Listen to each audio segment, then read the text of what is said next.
Lanjut 171.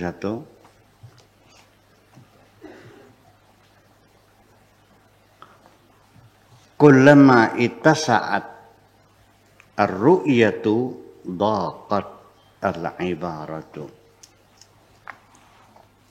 171. Kullama ittasa'at ar-ru'ya, selagi ru'yah itu semakin meluas, semakin engkau melihat lebih banyak, selagi engkau mengetahui lebih mendalam, selagi engkau telah mempelajari lebih mendetail, maka daqatil ibaratu, maka akan menjadi sempit kemampuanmu untuk menjelaskan pemahaman-pemahamanmu. Tambah banyak yang dilihat, tambah sulit untuk menerangkannya. Semakin dalam pengetahuan kita tentang sesuatu, semakin sulit kita untuk menyampaikan kepada orang lainnya. Ibaratnya menjadi sempit. Kalau saya bercerita tentang Bitarmi kayak apa cantiknya, gampang lah. Tapi kalau cantiknya kayak Elizabeth Taylor, sulit menerangkannya karena terlalu cantik sekali sih. Semakin cantik lagi, semakin sulit menerangkannya. Termasuk ilmu-ilmu ruhaniyat semacam ilmu tasawuf. Ini semakin banyak engkau mengetahui, semakin sulit engkau menerangkan kepada orang lain. Semakin diterangkan, semakin gak paham. Itu kalau kamunya sudah paham betul. Apalagi kalau kamunya belum paham, terus menerangkan kepada orang, ya semakin tidak paham. Malah yang tadinya sudah paham, karena diterangkan oleh kamu, malah jadi tidak paham akhirnya. Jadi artinya ketika kita semakin mengenal Tuhan, bagaimana Anda bisa menerangkan Tuhan yang sudah Anda kenal itu kepada orang lain? Semakin engkau lebih kenal Tuhan, semakin sulit engkau menerangkan Tuhan yang kau kenali itu kepada siapapun. Kullama ittasa'at ar-ru'yatu daqatil ibaratu. Ibarah itu kemampuan mengekspresikan, kemampuan menerangkan dan menjelaskan, menguraikan. Menjadi sempit sekali. Karena bagaimanapun kita mesti ketahui bahwa bahasa itu sendiri punya kemampuan untuk menjelaskan itu sangat terbatas sekali.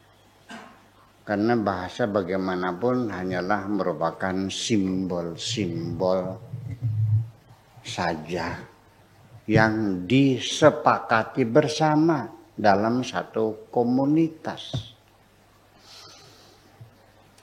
Ya, mungkin pada komunitas lain lagi istilahnya. Pada kelompok-kelompok preman, golongan bajingan, golongan ini juga ada istilah-istilah khusus yang buat mereka, yang tidak berlaku pada komunitas yang lain.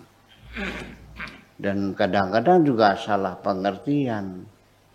Jadi setiap kata apapun tidak secara tajam ya memberikan makna seperti yang kita sepakati, karena dia akan bebas bergerak.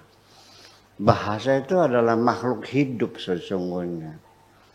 Ya, maju berkembang, bisa maju, bisa mundur, ya kan, bisa matang, bisa layu dan bisa hilang. Sampai sekarang banyak bahasa yang mati kok. Bahasa Yunani mati, bahasa apanya lagi, Suryani udah mati, bahasa Sanskerta udah mati. Udah gak ada yang pakai. Ya nanti juga bahasa Jerman juga akan mati kok. Ya, kalau kita sehari-hari sudah pakai bahasa Indonesia, bahasa Jawa hilang, habis. Kalau tidak dipelihara budaya itu. Tapi nampaknya negara mempertahankan untuk merawat bahasa-bahasa daerah itu ya. Ya, ada anggaran dananya. Jadi artinya bahwa kulama ittasa'at ru'yatu dhaqatil ibarah itu, bahwa semakin kita luas pengetahuan kita tentang sesuatu, semakin sulit untuk menerangkan pengertian kita kepada orang lain. Percayalah bahwa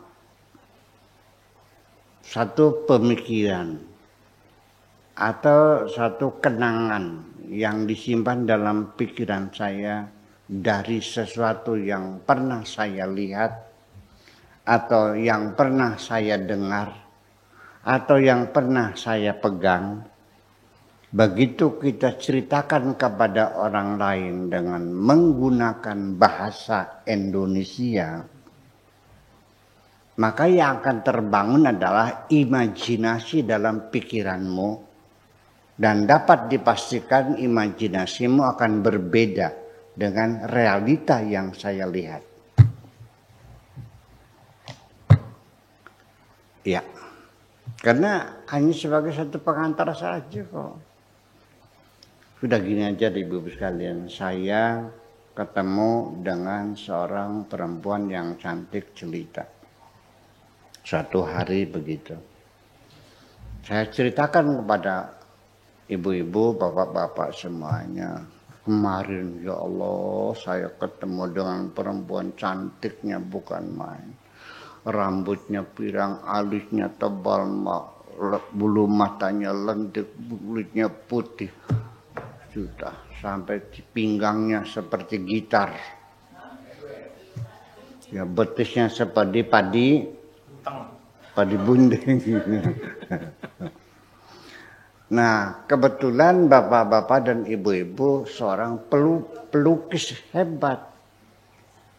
Sudah paham Bu? Ya, silakan Ibu lukis apa yang saya terangkan. 100 orang pelukis, hasil lukisannya nggak sama kok. Karena yang terbangun imajinasinya berbeda. Percaya nggak? Nah, apalagi Tuhan yang maha dan maha dan maha. Bagaimana saya menerangkannya? Jadi makanya ketika ada orang salah paham, salah persepsi, ya itu saya maklumi aja. Memang itulah kehidupan seperti itu. Nah, apalagi masalah ketuhanan, Sang Pencipta alam semesta. Saya bercerita tentang fisika partikel kepada orang yang tidak sekolah. Bagaimana saya menerangkannya? Bahwa foton itu adalah partikel elementer yang bebas massa, nggak punya massa. Paham nggak orang yang tidak sekolah?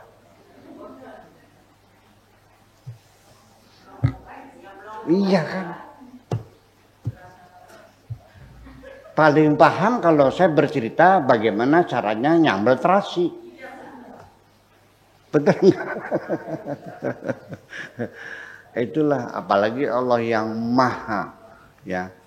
Pengetahuan kita tentang Tuhan kita, begitu kita coba untuk kita tularkan, kita jelaskan kepada orang lain, ternyata kita kekurangan bahasa, kekurangan alat untuk menyampaikan. Itu kira-kira.